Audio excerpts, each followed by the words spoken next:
Oye, solo para hacer un repaso rápido, digamos que el potencial de acción de la nerviosa, pero el potencial de acción serían muchas fibras excitables, pero estamos viendo el ejemplo de la fibra nerviosa, ¿no?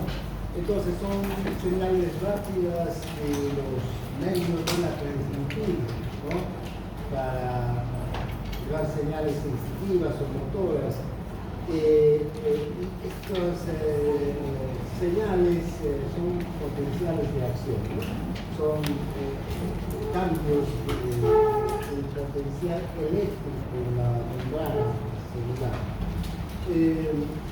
Estos cambios se dan debido al flujo de iones que ingresan y salen de la membrana celular.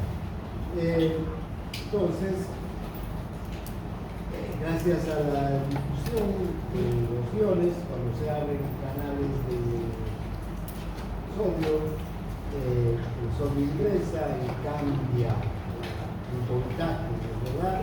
O cuando se abren canales de potasio, el potasio sale también de la célula y se cambia también el voltaje. En este momento estamos hablando del sodio y del potasio como los principales iones que intervienen en este potencial de acción. Pero más allá vamos a ver cómo el calcio, el cloro también son capaces de producir potenciales de acción o polarización o polarización, despolarización de la célula. Bien, entonces, en este modelo de potencial de acción, tenemos tres fases. Fase de reposo, fase de despolarización y fase de repolarización. La fase de reposo es cuando la membrana está polarizada, que quiere decir que ahí está vigente el potencial de membrana en reposo. Como dijimos, este potencial de membrana en reposo se establece por los potenciales de difusión de los iones, ¿no? Que son esas fuerzas electromotrices que hacen que los iones no circulen por la membrana. Es esa fuerza electromotriz que se opone a la salida o ingreso de un ion. Entonces, si está vigente esa fuerza electromotriz en todos los iones, entonces los iones no van a circular. La membrana está en reposo, no hay cambios eléctricos. Ahora, ¿qué sucede si hay un estímulo? Cualquier estímulo en una célula. Aquí ya va a haber una situación en la que se abre un canal de sodio. Entonces, el sodio, por difusión, va a pasar hacia el interior de la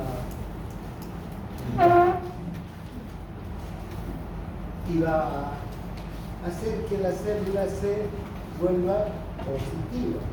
A eso lo vamos a llamar entonces despolarización. Esta fase dura 1 o 2 milisegundos en las fibras nerviosas, en las neuronas, en el músculo esquelético, es así de rápido también, ¿no? Dura entre 1 y 2 milisegundos. Y luego se cierran los canales de sodio e inmediatamente se abren los canales de potasio. Sale el potasio, la carga eléctrica vuelve la positividad a la negatividad, al potencial de membrana en reposo, y se cierran los canales de potasio, con lo que termina el potencial de acción, ¿no? Entonces tenemos las tres fases, el reposo, la despolarización y la repolarización. Ayer cuando hablábamos del establecimiento del potencial de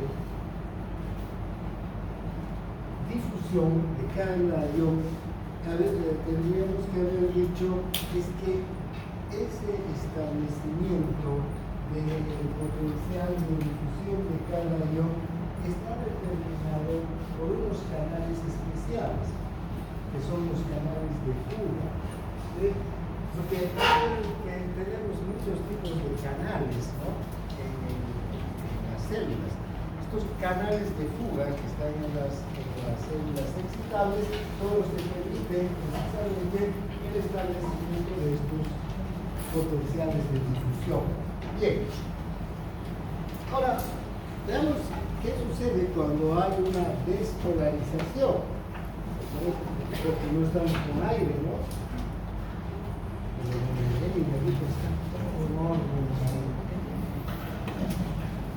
Estamos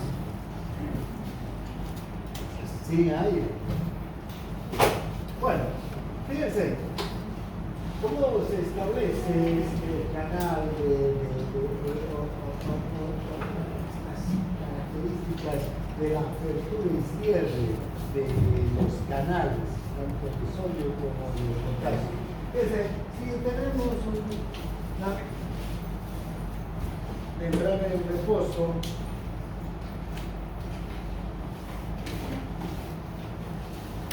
potencial de membrana en reposo de menos 90 milivoltios, ¿no? Entonces, el canal de sodio está cerrado. La compuerta del canal de sodio está cerrada. ¿Qué ocurre si hay un estímulo? Un estímulo, ya sea un estímulo del propio voltaje o un ligando, los canales se abren por voltaje, o por ligando. ¿Qué ocurre?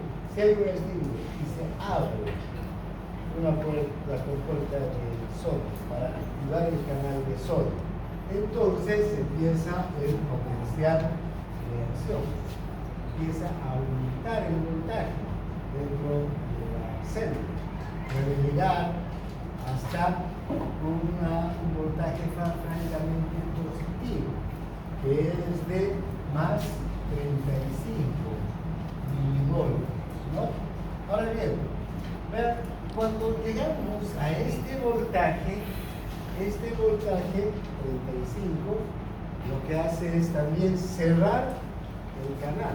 Este canal entonces no se mantiene abierto mientras entre el sol. Va a haber un momento en el que se va a cerrar, ¿sí? Aquí se cierran los canales y este mismo voltaje más 35 lo que hace es abrir el canal de potasio. Se abre el canal de potasio con 35 milivoltios de voltaje y luego empieza a disminuir el voltaje dentro de la célula porque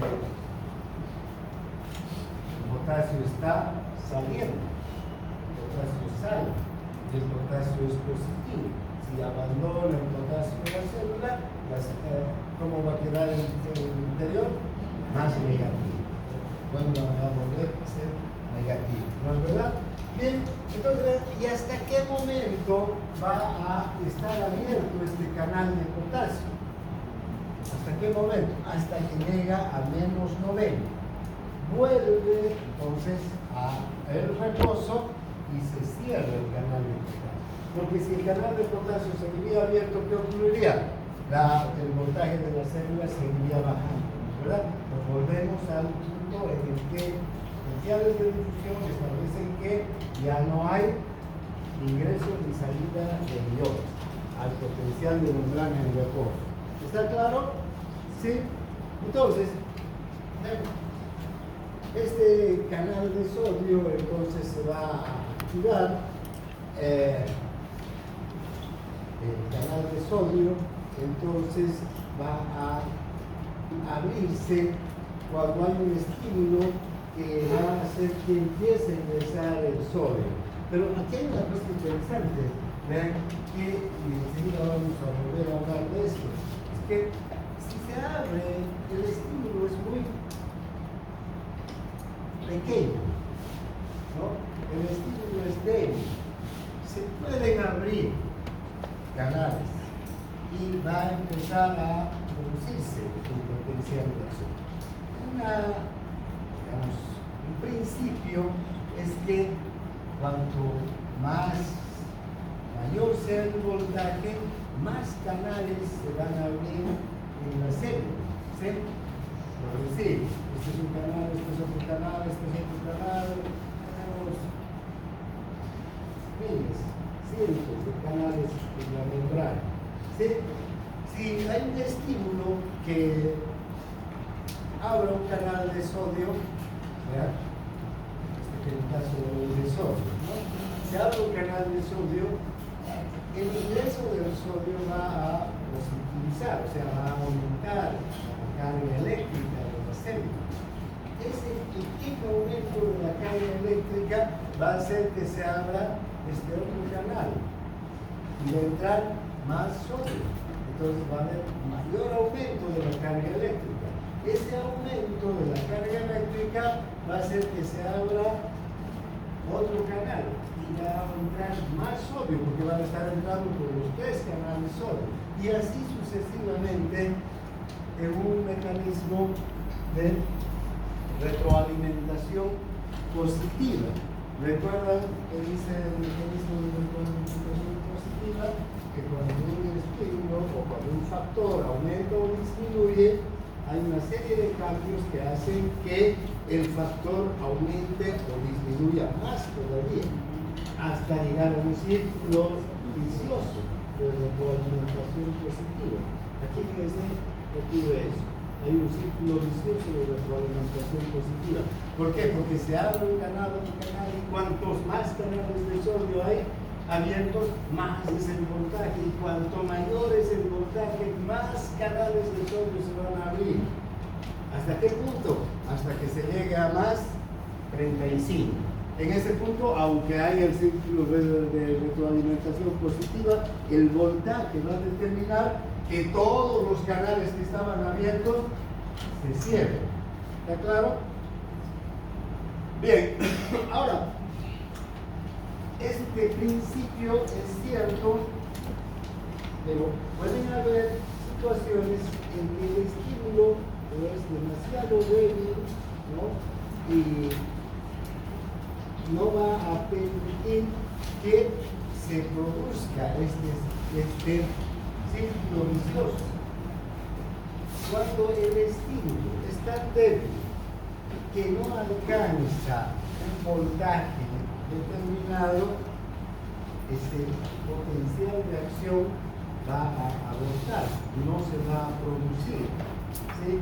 Porque es un estímulo que está por debajo del límite, digamos, necesario para que se produzca el potencial de acción.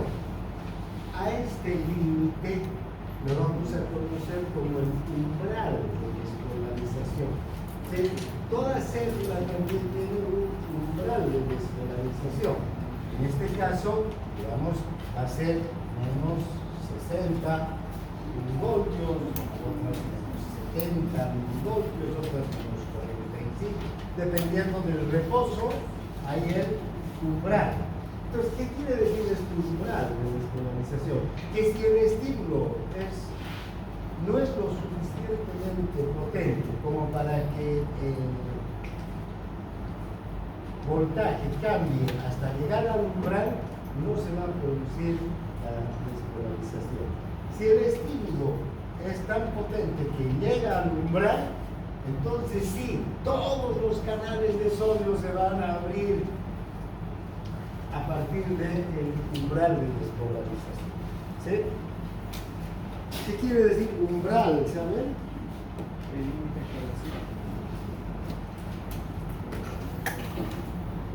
Un límite, ¿no? ¿Verdad?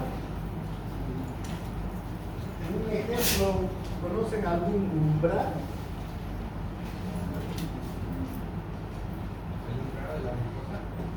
¿De qué? ¿Ya? Sí, en la vida cotidiana, ¿a qué llamamos umbral?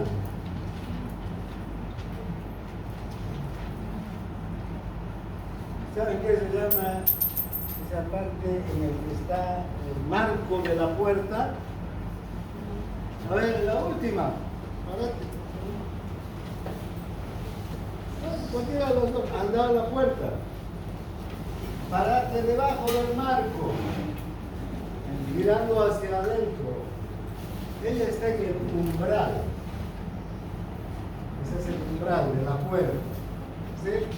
Da un paso atrás, está por fuera del umbral, está afuera. ¿No es verdad?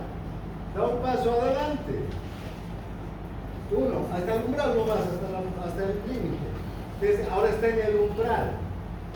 Ahora, ¿qué quiere decir esto? En este principio. Que cuando llega al umbral, ya se despolariza todo. Entra. Ahora ya se produce el potencial de eso. ¿Está claro el ejemplo?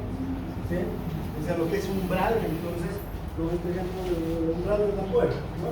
Si no estoy en el umbral, estoy fuera. Si llego al umbral, ya el próximo paso es estar adentro. ¿Sí?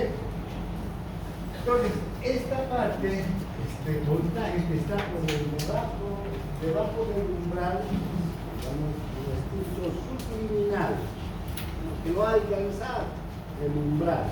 Entonces ahí abortan los potenciales de acción. ¿Sí? El potencial de acción no se va a dar. Bien. Bueno, el canal de potasio, ya hemos hablado de esto. Bien, vamos a avanzar.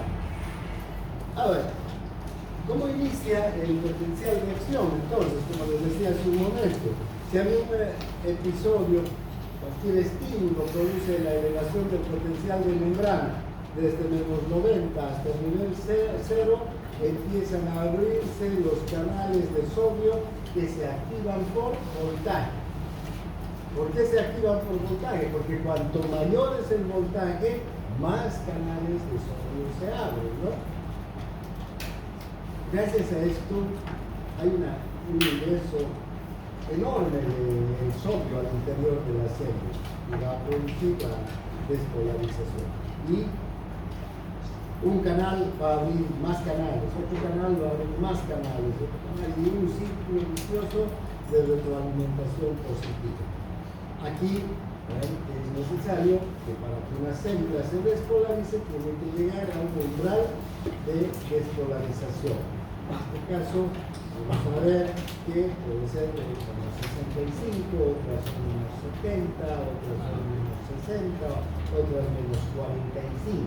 Pero tenemos que llegar a un umbral de despolarización.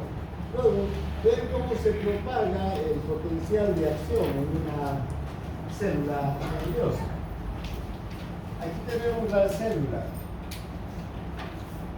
¿Cómo está la primera fibra? ¿En qué estado estará? Reposo, ¿no? ¿Ya? Las cargas positivas están afuera y las cargas negativas adentro, igualadas, no hay actividad eléctrica.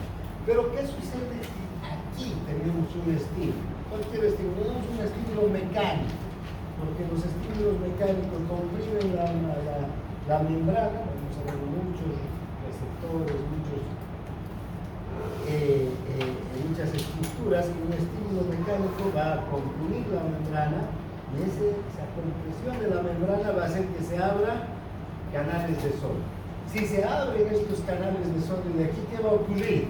Ingresa el sodio al interior, y como aumenta el voltaje, inmediatamente aumenta el voltaje, el potencial se empieza a propagar. Vean cómo se va propagando el potencial de acción a ambos lados, ¿no?, de la fibra, hacia la izquierda y hacia la derecha, hasta que termina de despolarizarse toda la fibra, ¿no?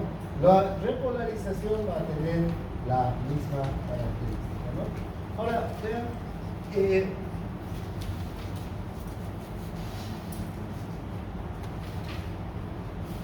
esta propagación del potencial de acción, en especial en las fibras nerviosas, no ocurre como estamos viendo aquí. ¿Sí? Aquí es un ejemplo para ver cómo se propaga, digamos, ¿no?, el potencial de acción. Pero una fibra nerviosa, ¿desde dónde a dónde se propagará el potencial? En una sola dirección. Porque si yo tengo un estímulo doloroso, digamos un estímulo táctil, ¿no?, siento esta superficie que es suave, entonces hay los receptores sensitivos, los corpúsculos de Meissner, que van a percibir, ¿no?, los corpúsculos de Pacini, van a percibir esta superficie muy Y entonces esos se van a despolarizar y van a transmitir el impulso a esta fibra nerviosa. Entonces, ¿hacia dónde se va a dirigir siempre el estímulo? En un solo sentido, desde el receptor, ¿verdad?, hasta la médula espinal. ¿Y dónde va a llegar este estímulo de la médula espinal? Hasta esta posterior de la médula espinal. Va a ingresar la médula espinal por el asta posterior, por la sensitiva, ¿no es verdad? Pero fíjense, siempre va a tener esa dirección, una sola dirección. Y si en el área motora del cerebro se produce otro estímulo, quiero levantar el termo, un estímulo, para enviar una señal. ¿Hacia dónde va a ir siempre esa señal? Va a empezar en la corteza motora, va a ir por el fascículo piramidal hasta el asta anterior, y del asta anterior se va a transmitir al músculo esquelético, al nervio periférico, que va a llevar la señal hasta el músculo esquelético de mis manos y de mis brazos para que yo alce el termo. Fíjense entonces, la señal siempre va a transmitirse en una sola dirección, ¿no? Esto es importante. Bien,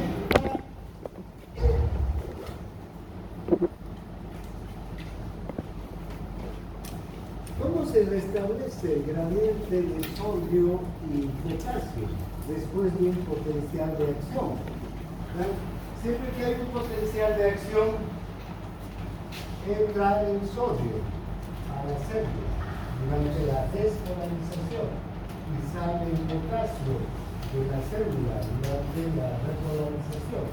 Pero ya sabemos que estos dos iones tienen un espacio, ¿no? El sodio es eminentemente extracelular y el potasio intracelular.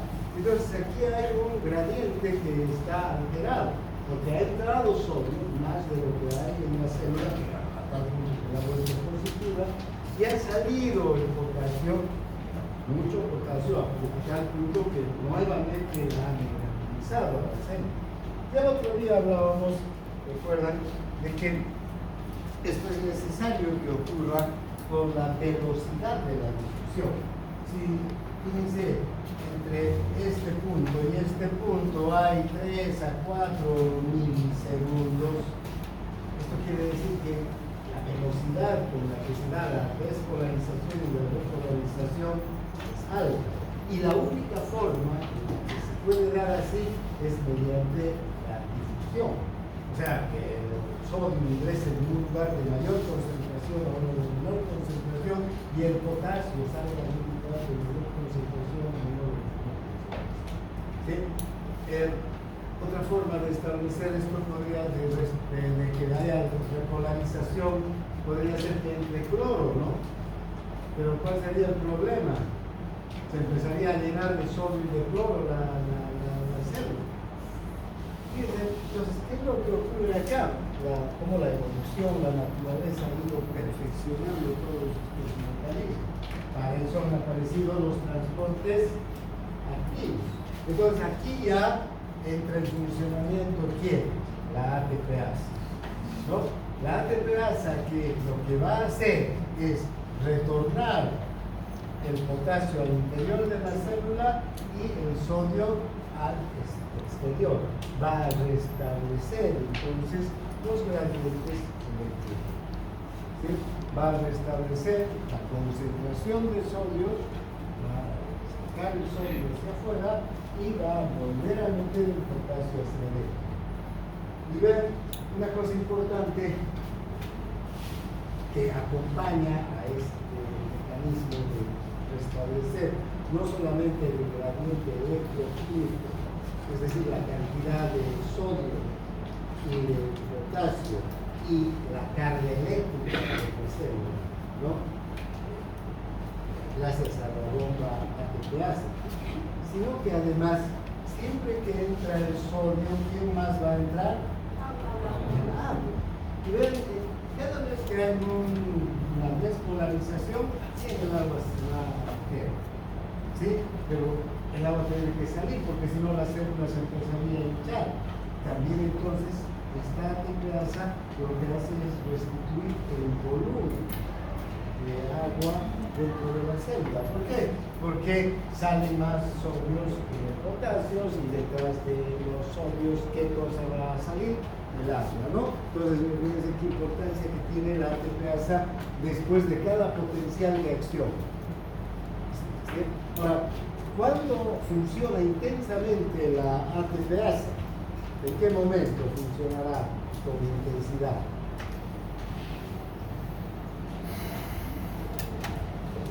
La ATPasa. ¿Durante la despolarización, la repolarización o durante el reposo? Durante la repolarización, pero está saliendo el potasio. Y la ATPasa lo que hace es meter el potasio. ¿Qué momento aprovecha la ATPasa para cumplir su trabajo? El reposo. ¿Sí? Es durante el reposo, entonces la ATPasa está volviendo todos los iones hacia sus respectivos compartimientos. Ahora, la neurona, por ejemplo, vean, hay muchos impulsos, todo el tiempo está transmitiendo impulsos eléctricos. La neurona tiene la capacidad, por una parte, de soportar una cantidad de sodio grande en su interior, y también el músculo esquelético. Vamos a ver, vamos a empezar esa clase ahora, el músculo esquelético, también el músculo esquelético durante la contracción.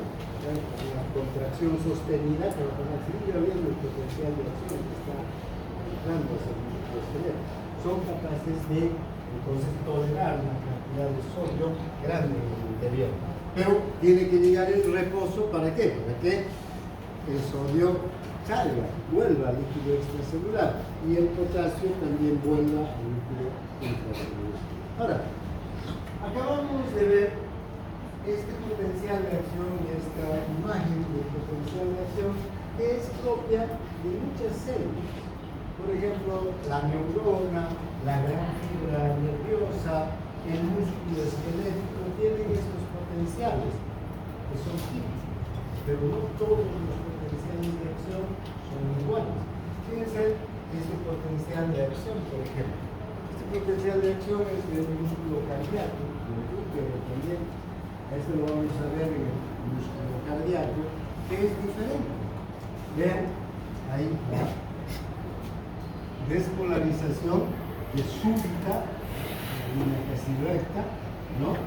Hay este aplanamiento, no hay la repolarización, no se repolariza, se mantiene despolarizada la fibra muscular cardíaca por el tiempo y luego recién sobreviene la despolarización, la repolarización.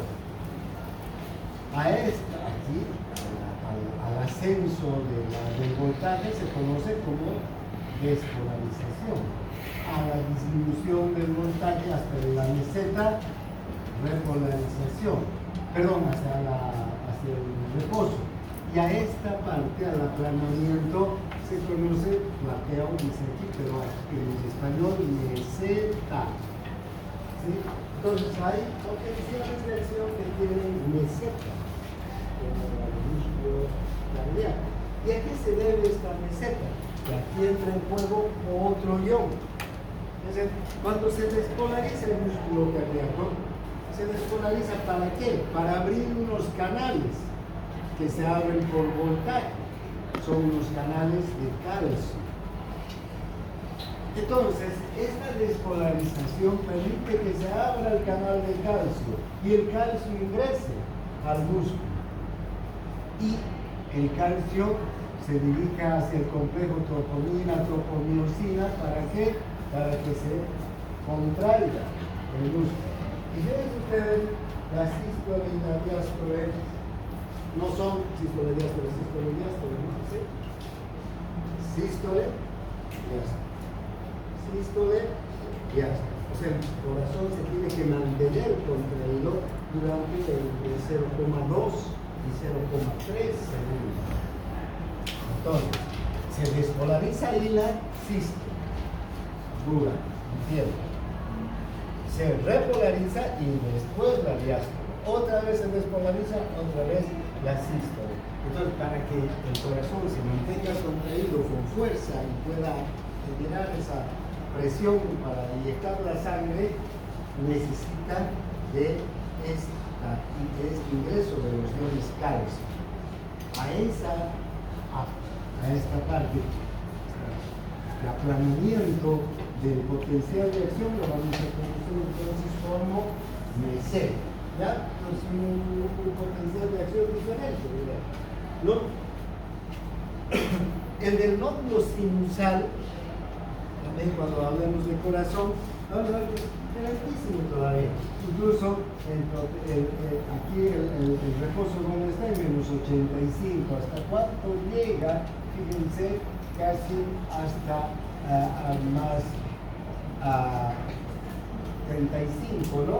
Ahora, por otro lado, el del nódulo sinusal, el reposo está en menos 55 y esa es una cosa, sí, el potencial de acción del nódulo sinusal. Incluso mejor todavía. Más. Sí, ¿no? ¿Por qué? Porque este nódulo tiene la característica de ser autoexcitable. No necesita ningún estímulo. No necesita estímulo eléctrico, no necesita estímulo mecánico, físico, nada. Esas células han desarrollado así y se autoexcitan. ¿Sí? Entonces, hay unos canales de sodio y de calcio que siempre están permeables. ¿Sí? Que ingresa lentamente el sodio y el calcio hasta llegar al umbral de los 40. Llega al umbral, se despolariza, se cierran todos estos canales, se abren los de potasio y los de potasio conducen a la repolarización. El nódulo termina, se está terminando de repolarizar, pero los canales naturalmente permeables de sodio y calcio están ahí abiertos. Y entonces ya no hay potencial de reposo. Nuevamente empieza un nuevo ciclo. ¿Sí? El nódulo sinusal no descansa nunca, tampoco el corazón. No descansa, no hay un rato que el corazón tenga un reposo de 2-3 minutos, como el músculo esquelético de todos ustedes que están ahora tranquilos, sentados sin moverse. Ya, después se van a mover recién de aquí a finalizar la clase. Entonces los potenciales de acción van a ser intensos seguramente. Pero mientras tanto, no hay potenciales de acción en la mayor parte de sus músculos. Entonces están en otra cosa. Los están contrayendo. Entonces, ¿vean? Son diferentes los potenciales de acción. Hay, fíjense, los potenciales de acción que se pueden dar, por ejemplo, en el músculo, este es el músculo.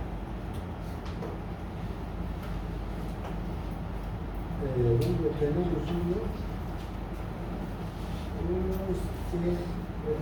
estos son los nódulos sinusales. ¿Dónde están estos que vemos acá? ¿No? Pero también hay los potenciales en espiga, que son los del músculo liso.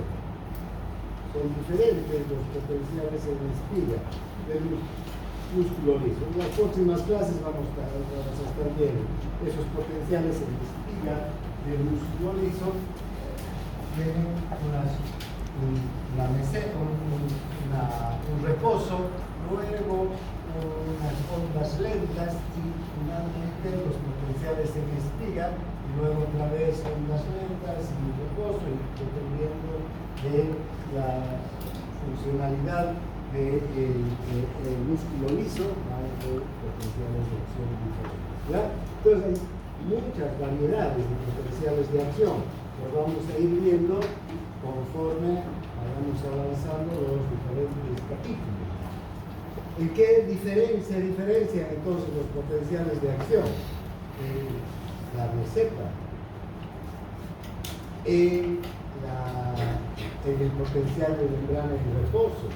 Unos tienen un potencial de membrana en reposo de -90, otros de -85, otros de -70, otros de -55, otros el umbral de despolarización. Unos son 65, otros 55, otros 40 milivoltios, ¿verdad? La forma también, o la participación de otro ion, como el potencial del músculo cardíaco, donde vamos a ver claramente la meseta que está dada por el ingreso del calcio al interior del músculo cardíaco. Recuerden, el calcio también es un ion positivo, ¿verdad? Entonces va a despolarizar también al músculo cardíaco. Bien, entonces son características de estos potenciales de acción. Ahora, ¿cómo se transmiten las señales en los troncos nerviosos? Fíjense, si nosotros podemos hacer un corte transversal de un nervio periférico, ¿qué vamos a ver? Que tiene este nervio fibras nerviosas, algunas estructuras nerviosas. Estas fibras nerviosas pueden ser fibras nerviosas grandes, que son las mielinizadas, y otras que son las no mielinizadas. Recuerden bien esto, y seguramente en histología también han visto de fibras nerviosas mielinizadas y no mielinizadas. ¿En qué se diferencia? En que las grandes fibras nerviosas mielinizadas tienen una vaina de mielina, ¿no? O esfingomielina. ¿Y qué es el esfingomielina? Son fosfolípidos que rodean a la fibra nerviosa. Estos fosfolípidos cumplen una función de aislar al nervio del núcleo extracelular. Ahora, las fibras pequeñas, las no mielinizadas, no tienen esta vaina de mielina, y entonces la fibra nerviosa está directamente en contacto con el líquido extracelular de los tejidos, ¿no? En cambio, la mielinizada, y esta es una fibra mielinizada, tiene la vaina de mielina, que lo aísla el líquido extracelular. Ahora vean, hemos dicho que si aquí se produce un estímulo, ¿cómo se va a transmitir el potencial de acción? En esta dirección, ¿no? A avanzar hacia la media, que es de la fibra nerviosa. Lo mismo aquí, si se produce aquí el estímulo, por aquí va a avanzar el potencial de acción hacia la media. Bien, ahora, si el potencial de acción consiste en la despolarización, el ingreso de sodio al interior, ¿no es verdad? Y se despolariza a la célula, y luego va a venir la repolarización, la salida del potasio va a volver a ser negativa. Entonces, estas fibras tienen que estar en contacto con el líquido extracelular, porque si no están en contacto con el líquido extracelular, no hay de dónde entre el sodio, ni de dónde entre, ni a dónde salga el potasio. ¿Está claro? Entonces, ¿qué sucede? Con las fibras no mielinizadas está claro, ¿no? ¿Verdad? Salen directamente de la membrana hacia el líquido extracelular, porque no hay la vaina de mielina. Pero en el caso de los mielinizados está la vaina de mielina. Es un fosfolípido, y como fosfolípido no permite el paso de sustancias hidrosolubles como los iones y el agua. También ahí va a venir, ¿no? A través del sol. Entonces, ¿qué pasa aquí? ¿Recuerdan? En las fibras de mielina están los nódulos de Gambier. ¿Qué son estos nódulos de Gambier? Son precisamente canales que ponen en contacto la membrana del nervio con el líquido extracelular. Entonces, estos nódulos de Ranvier son los que permiten la circulación de los iones. Ahora, aquí radica la diferencia de la transmisión nerviosa entre las no mielinizadas y las mielinizadas. Si hay un estímulo para transmitir un potencial de acción, en las mielinizadas todos los canales se van a ir abriendo sucesivamente y esta despolarización va a ser, digamos, rápida, pero no tan rápida, ¿sí? Como se requeriría, por ejemplo, para transmitir el impulso hacia los músculos para el movimiento. Entonces, vean, estos nervios que requieren transmitir impulsos a gran velocidad están las fibras gruesas, las mielinizadas, porque aquí el potencial de acción no va canal por canal, sino va de forma saltatoria, se dice. Va saltando entonces de nódulo en nódulo, de nódulo de Ranvier en nódulo de Ranvier. Entonces avanza muy rápido, ¿no? Si una pulga tendría que recorrer toda esta distancia, conocen una pulga, ¿no? Si va corriendo esa distancia la pulga, ¿cuánto tiempo va a tardar? Mucho, ¿no?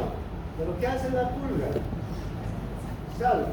Un segundo está ya atravesado toda esa distancia. Entonces, si vale la pena la comparación, es como si a través de las fibras mielinizadas el impulso estuviera corriendo como una pulga, ¿sí? A gran velocidad, pero avanzando pequeño espacio, ¿no?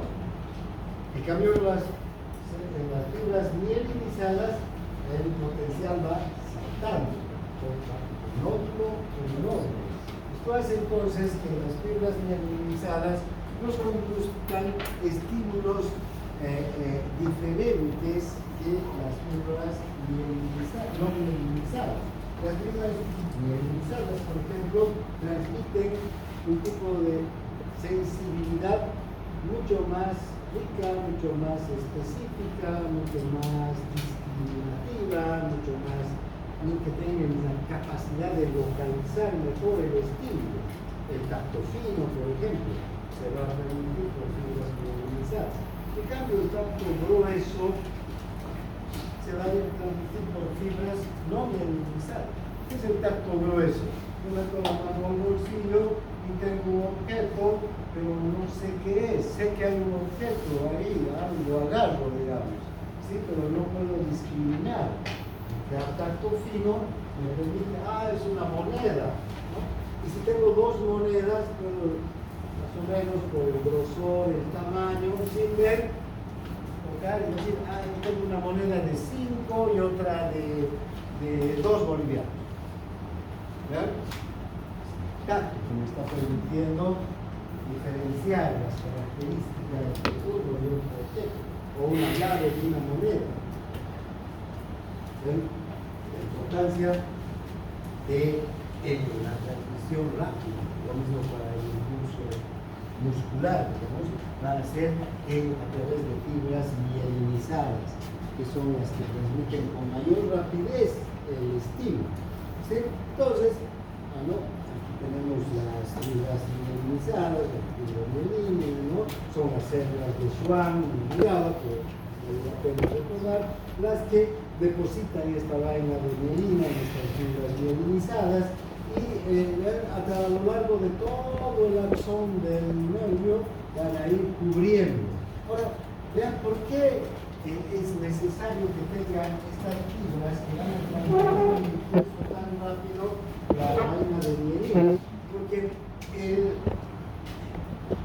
impulso es tan rápido, se podría dispersar con facilidad en el líquido extracelular, ¿sí? En cambio, esta vaina de mielina protege la carga eléctrica que vaya en un sentido solamente y no dispersarse hacia el líquido extracelular. Esta vaina de Menin es como los cables, esa su cubierta, ¿no?, de plástico, ¿no?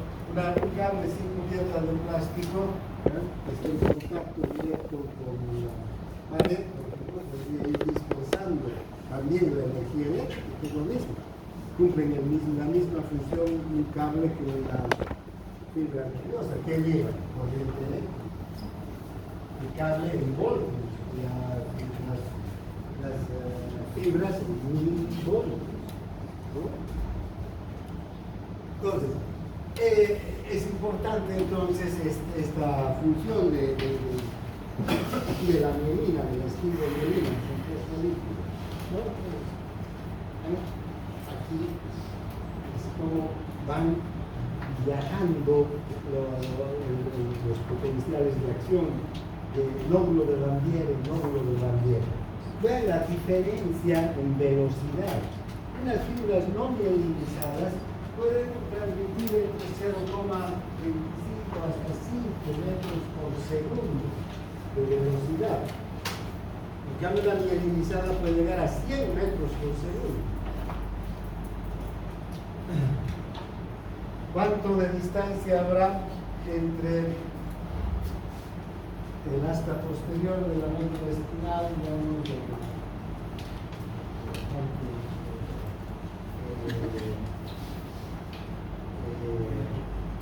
dorsal hasta el último nervio o hasta el músculo que tiene, hasta el músculo más lejano? Un metro, digamos, ¿no? ¿Sí? Un metro.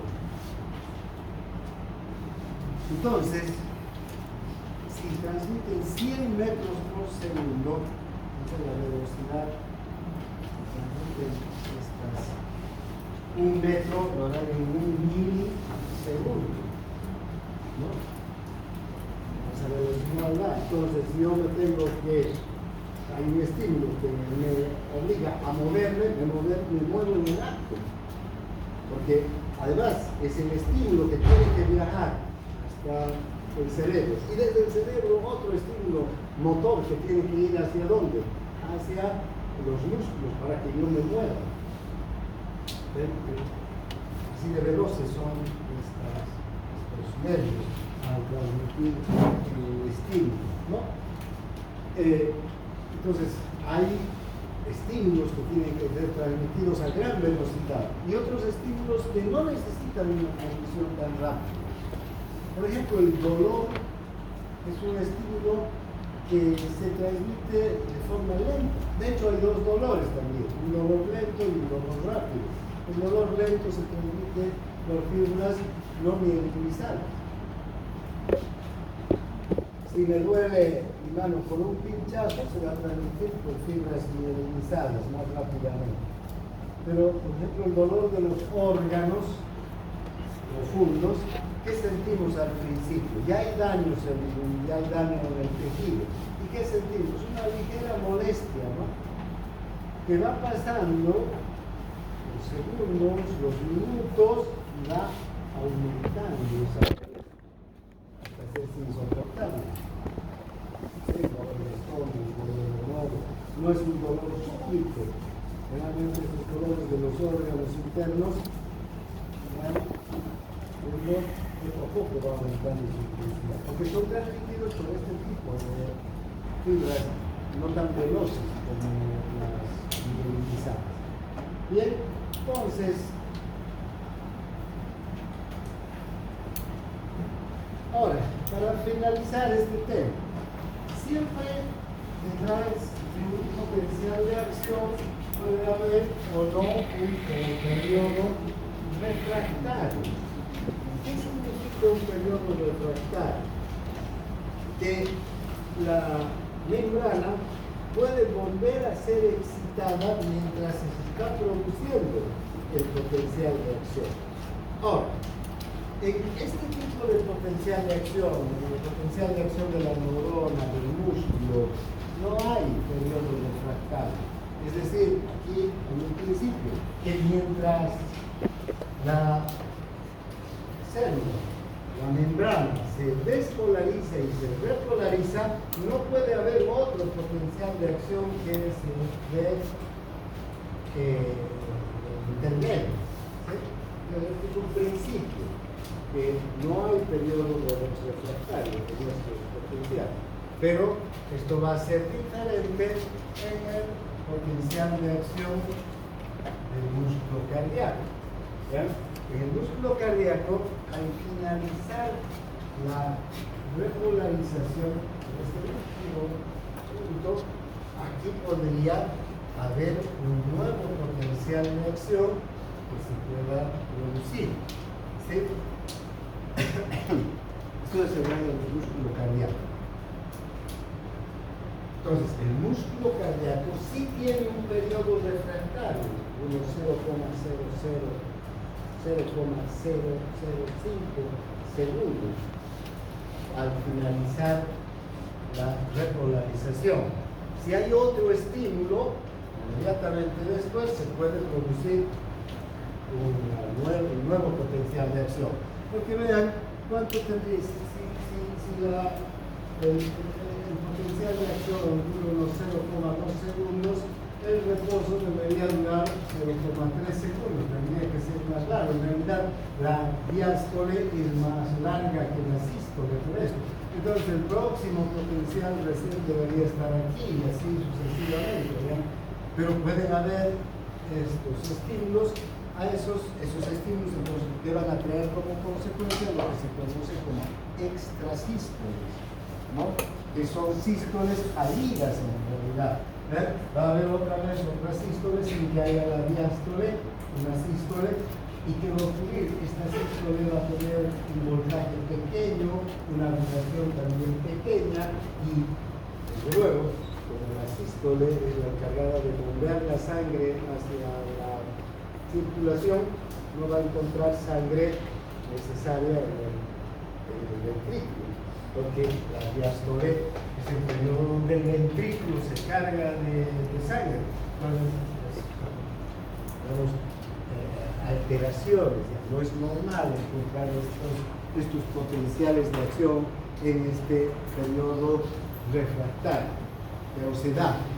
Normalmente no tiene que haber periodo refractario, o no tiene que haber otro potencial de acción mientras se está produciendo el potencial de acción. ¿No? Entonces, no se debería poder producir. En la mayor parte de los potenciales de acción no se producen, excepto en el músculo cardíaco. Bien, aquí termina nuestro tema. Doctor, tengo una pregunta. A ver. ¿El periodo refractario sería como que el periodo de descanso de la membrana? No. El periodo refractario, a ver, muy buena pregunta para que no haya duda. ¿Cuál es el periodo de descanso de la membrana? ¿Ah? El reposo. Entonces, aquí está el reposo y aquí está el reposo. ¿Y el periodo refractario dónde está? Desde el inicio del potencial de acción hasta la construcción. Es más, entonces, es totalmente lo contrario. Es cuando la membrana está más activa. Lo que quiere decir es que no puede haber otro potencial de acción mientras dura el periodo refractario. ¿Sí? Refractario, ¿qué quiere decir refractario? Refracción, que rebota, digamos, ¿no? Que no va a ingresar. Entonces, aquí no puede haber, en este periodo es el refractario, desde el inicio del potencial y el fin del potencial. Entonces, no hay periodos refractarios, el periodo refractario es absoluto en todos los potenciales de acción, menos en el músculo esquelético, cardíaco. ¿Por qué? Porque hay esta última parte. Todo esto es el periodo refractario absoluto. Aquí no puede haber otro potencial de acción. Pero cuando está terminando el potencial de acción, todavía no se ha llegado al reposo, ahí sí podría darse otro estímulo que genere un potencial. Este potencial va a ser más pequeño, menos voltaje, menos vibración, va a ser un potencial que va a producir una extrasístole, una sístole anormal, una sístole fallida, una sístole que no va a cumplir con las características de la sístole, de enviar una cantidad de sangre con una presión determinada hacia la aorta, porque el corazón ni siquiera se ha podido recuperar de la anterior sístole, ¿no? Entonces, no es el periodo de reposo. Más bien, durante el periodo de reposo, sí puede haber inmediatamente una sístole. Ahora, vean, si estamos hablando, por ejemplo, del ciclo cardíaco, yo les decía, el potencial de membrana en reposo, menos 85, y viene una despolarización hasta más 35, luego viene la meseta y la repolarización, ¿no? Y luego el potencial de membrana de reposo. Si estoy, no la membrana, sino nosotros, ahora estamos reposando, el corazón está en reposo, no hay actividad, no hay una estimulación, sino está trabajando normalmente. Generalmente la sístole dura 0,2 y la diástole unos 0,3 segundos. ¿Sí? Ahora, ¿qué sucede cuando yo empiezo a correr o a subir las gradas?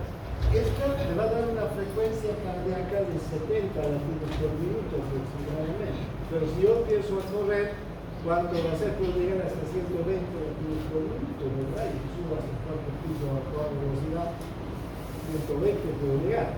Entonces, ¿qué va a ocurrir? ¿Qué se va a cortar? ¿La sístole o la diástole? La diástole. Fíjense, se va a cortar en especial la diástole.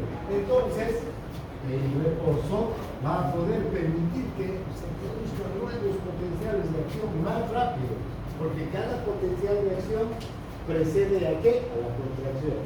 No se puede contraer el músculo sin no hay potencial de acción. ¿Sí? Se produce el potencial de acción y se produce la contracción. ¿Está claro? Bien, ahora,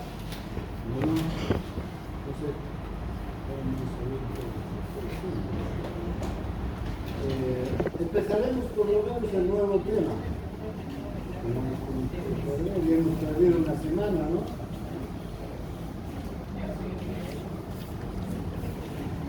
Prueba. Ya saben, ¿no? La mitad sí, la mitad no. Y es así, lamentablemente. Ahorita, ¿cuántos aprobados hay? ¿O cuántos inscritos hay? Cerca de los 120 ya inscritos, lamentablemente. Pero bueno, no hay problema. Pero de esos 120 no van a aprobar ni 60. ¿Sí? Ya van a ver cómo en unos meses aquí solamente va a estar la mitad. Pelea por inscribirse, venir a clases, asiste y después se aplasta. Esperemos que este año no sea así. Pero bueno, los que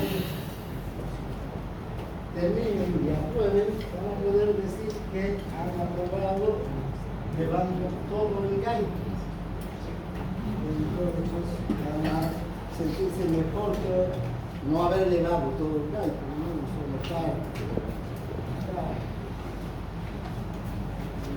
Vamos a tratar después de que acabemos. Y yendo con, tampoco dando por avanzado ni nada, sino así, ustedes vayan aprendiendo, de eso se trata, a eso han venido a la universidad. Ojalá podamos conseguir eso.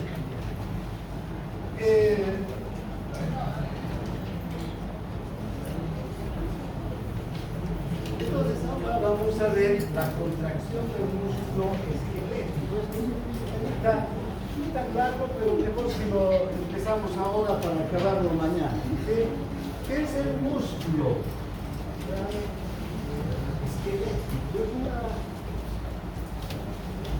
órgano que nos permite movilizarnos, que nos permite realizar diferentes movimientos, caminar, escribir, mover los brazos, nadar, cantar, respirar, incluso porque los músculos de la respiración son músculos esqueléticos que se contraen y se relajan durante la respiración.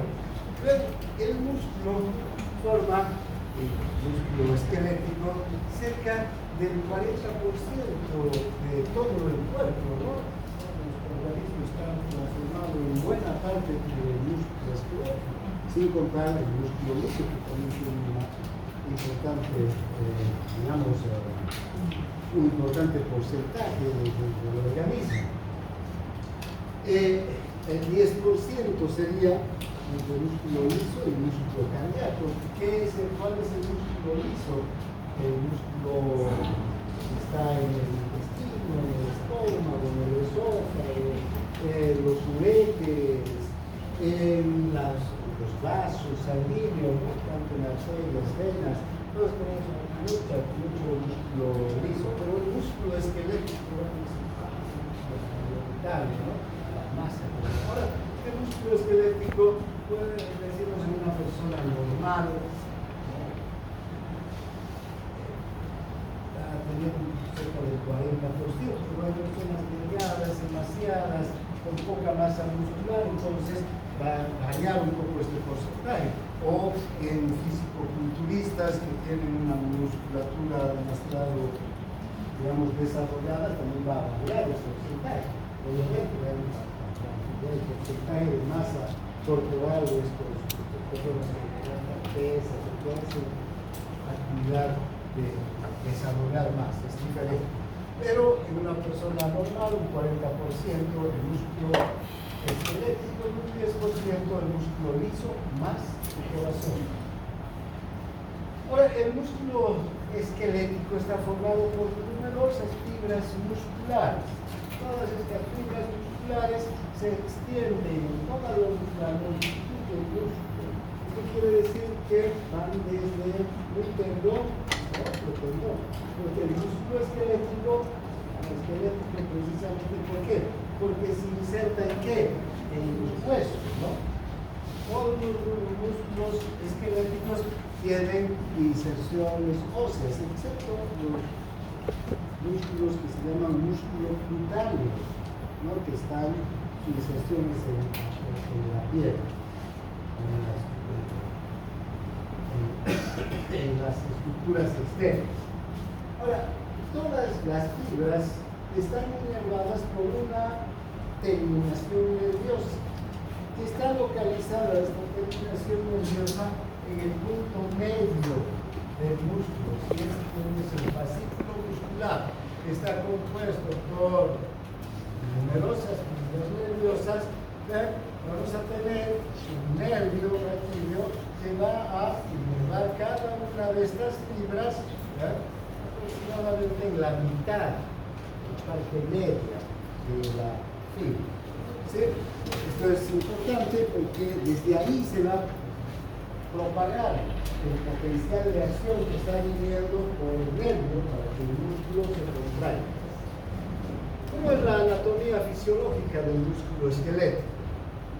Entonces, vean, el músculo esquelético está formado por fibras. Cada fibra, ¿qué es? Una célula, ¿verdad? Entonces, si es una célula, ¿qué va a tener?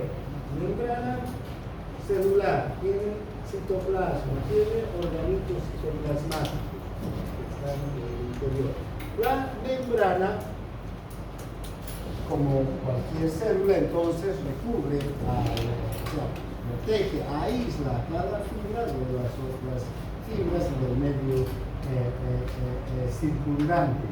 La membrana, en el caso del músculo esquelético, también se llama sarcolemma. Sarcolemma. Los griegos quieren decir músculo. ¿Sí? Entonces, vamos a tener la membrana del músculo, ¿no? Esta membrana, entonces, tiene una membrana verdadera y tiene una cubierta de material polisacárido. Este material polisacárido que es, digamos, parte del grupo cáliz, es el que permite que cada una de las fibras musculares esté, ¿no?, conectada con la otra fibra muscular. No están sueltas, no son como hilos sueltos, sino están estructuralmente unidos, ¿no? Cada extremo de la fibra entonces nerviosa se va a fusionar con una fibra tendinosa de los tendones que insertan al músculo. Ahora, cada fibra muscular a su vez contiene cientos de miles de miofibrillas, las más delgadas, ¿no? Ahora, cada miofibrila a su vez está formada por actina y miosina, filamentos de actina y miosina. ¿Qué son los filamentos de actina y miosina? Son proteínas, son las proteínas contráctiles, son las que participan en la contracción del músculo. Vamos a ver el mecanismo entre la actina y la miosina, cómo se permite que el músculo se acorte o se alargue. Siempre hay más que el doble de actinas que de miosinas. Por cada una miosina tenemos dos actinas. ¿Sí? Entonces, hay una fibrilla, está constituida por muchos filamentos de actina y de miosina.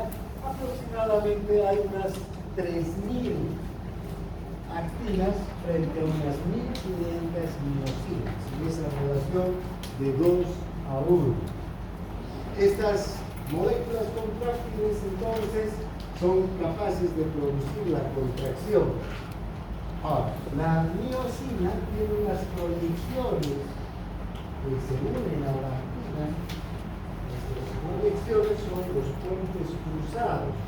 Los puentes cruzados, podríamos decir, están constituidos por las cabezas de los filamentos de actina o de miosina. Ahora, los extremos de los filamentos de actina están unidos al disco Z. Entonces, vean, a grosso modo, estamos aquí, estos son los discos Z, ¿verdad? Entonces, este disco Z y este disco Z, hay un filamento de actina y otro filamento de actina. Entre este disco Z, entre esta proyección del disco Z, hay un filamento de actina y otro filamento de actina. Aquí vamos a tener entonces los filamentos de miosina y los puentes cruzados. ¿Sí? Estos son los puentes cruzados. Los puentes cruzados, está la cabeza de la miosina, se une a la actina y durante la contracción se acercan los discos Z. ¿Sí?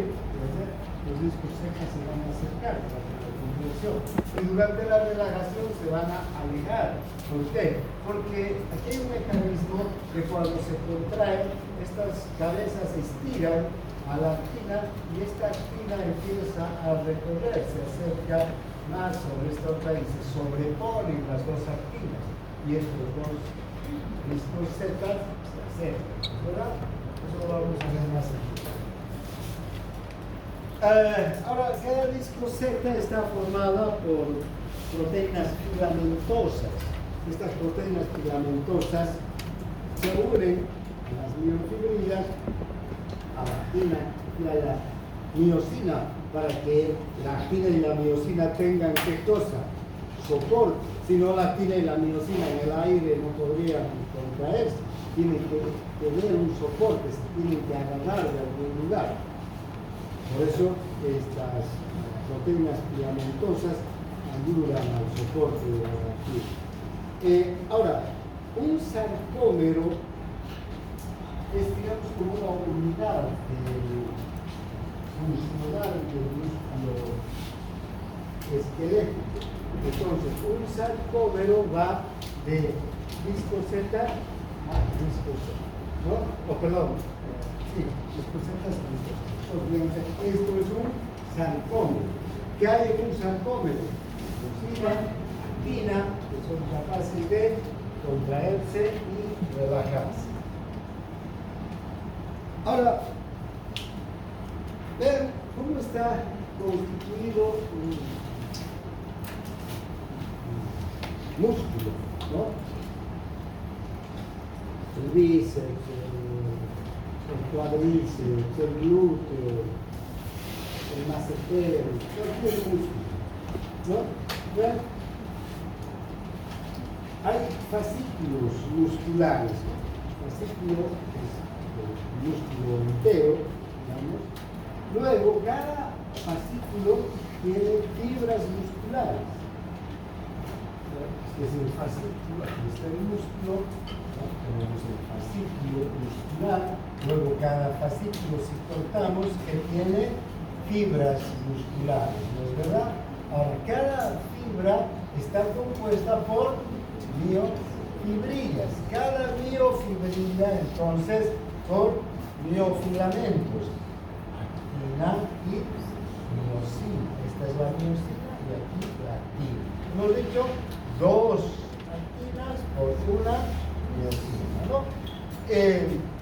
Además, los viscoseta, estas proteínas filamentosas en las que se anclan la actina y la miosina, y además estas bandas o bandas claras que tienen los filamentos de actina y bandas oscuras que son los filamentos más de miosina, digamos, que son los que resaltan ahí. Entonces, el viscoseta, las proteínas filamentosas en las que anclan la actina y la miosina, y finalmente el sarcómero que va de viscoseta a viscoseta, conteniendo.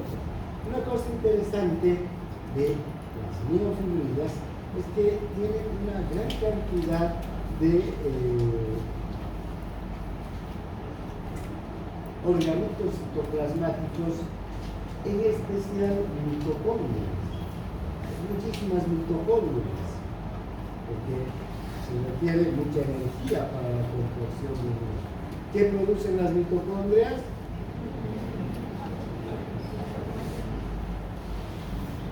ATP. ¿Y cómo se obtiene la energía del ATP? Mediante la liberación de un fosfato de alta energía, ¿no? ¿Vean? El ATP se tiene que convertir en ¿qué? En ADP más un fosfato de alta energía.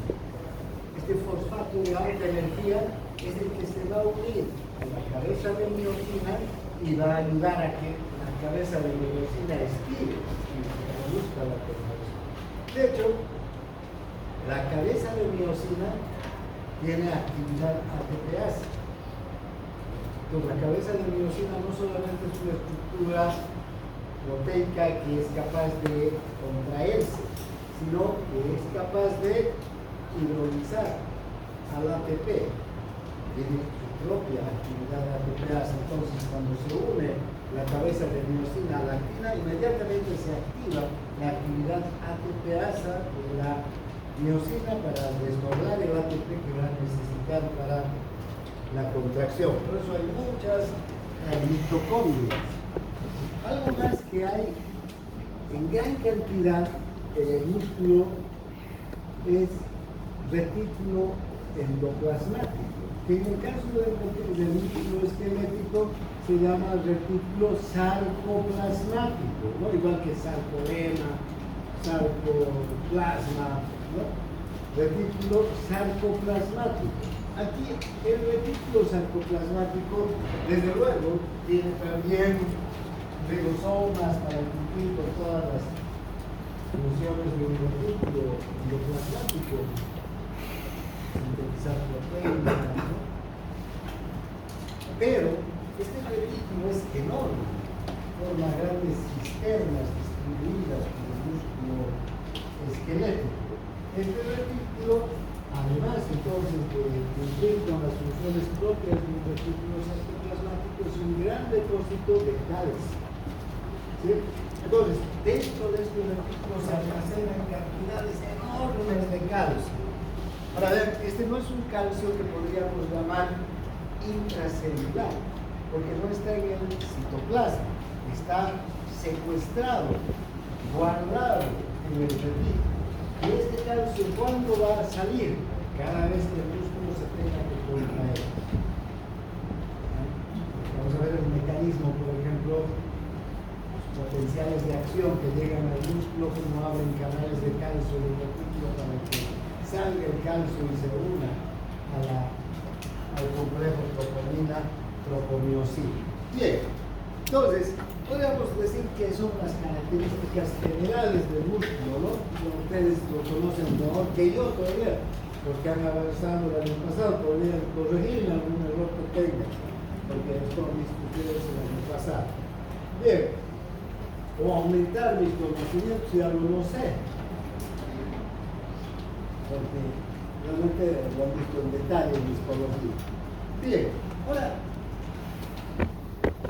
hace un momento, primero, fíjense, este es entonces un sarcómero, ¿no? Estos son los discos Z, las moléculas filamentosas, esta es la miosina, estas son las dos actinas, ¿sabes? Entonces, fíjense, aquí las actinas están directamente ancladas en los discos Z, en las moléculas filamentosas, en esas proteínas filamentosas que tiene el disco Z. Pero la miosina no está directamente anclada en el disco Z. Hay esta otra estructura, es otra proteína que se llama titina. Son moléculas de titina, entonces, que unen al disco Z con la miosina para que en eso se sujete la miosina para poder hacer fuerza durante la contracción. Ahora, vean, es el sarcoplasma. El sarcoplasma no es nada más que el espacio intracelular, ¿no?, de músculo esquelético. Ahí está el líquido sarcoplasmático, si quieren. ¿Qué tiene el líquido? Agua, iones, ¿no?, fosfato, sulfato. ¿Qué más tiene el líquido intracelular en abundancia? Potasio, como cualquier otro líquido intracelular. Muchas enzimas proteicas, ¿no?, poco sodio, poco calcio, casi nada de calcio, ¿no? ¿Dónde está el calcio en el músculo? En el retículo, no está en el músculo, no está en el líquido sarcoplasmático del sarcoplasma, está guardado, secuestrado en el retículo, siempre recuerden eso, ¿no? Y las mitocondrias que van a generar ATP. Aquí tenemos el retículo sarcoplasmático que está distribuido por el músculo y realmente, si ustedes recuerdan, la membrana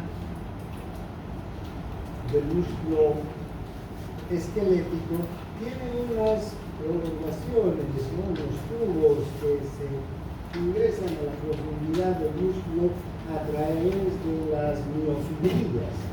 Entonces rodean a las miofibrillas desde el exterior. ¿Cómo se llaman esos túbulos? Túbulos T o túbulos transversos, ¿verdad? ¿Dónde está entonces muy repartido el retículo endoplástico? Alrededor de estos túbulos transversos. Vamos a ver por qué es necesario que estén ahí, ¿no? Que son indispensables para la contracción. Este retículo endoplástico es el que guarda los iones calcio que van a salir para que el músculo se contraiga. Bien.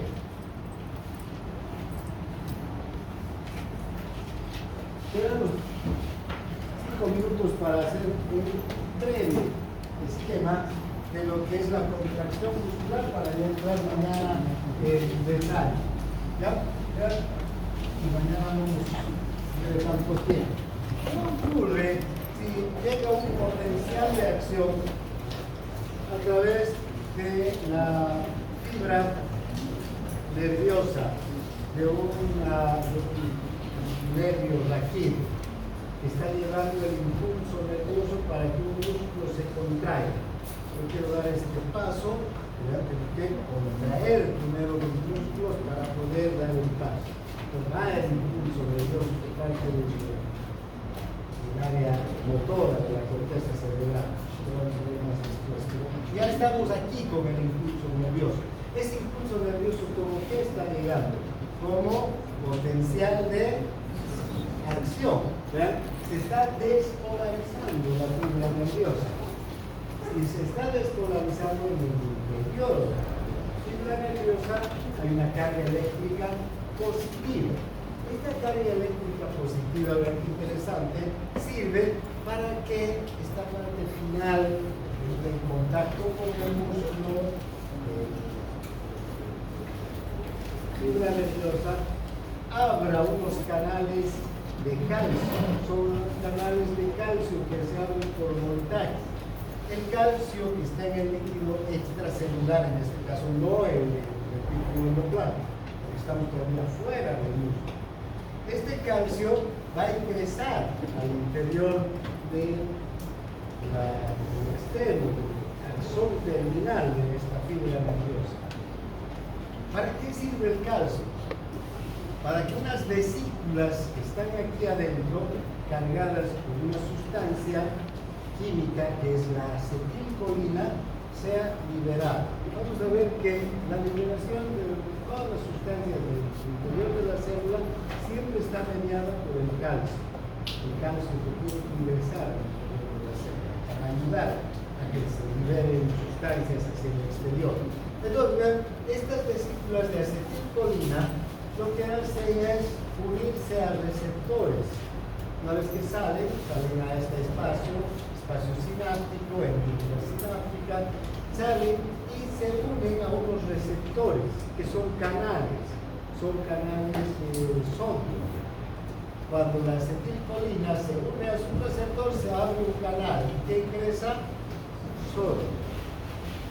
¿Y qué va a hacer el sodio dentro de la fibra muscular?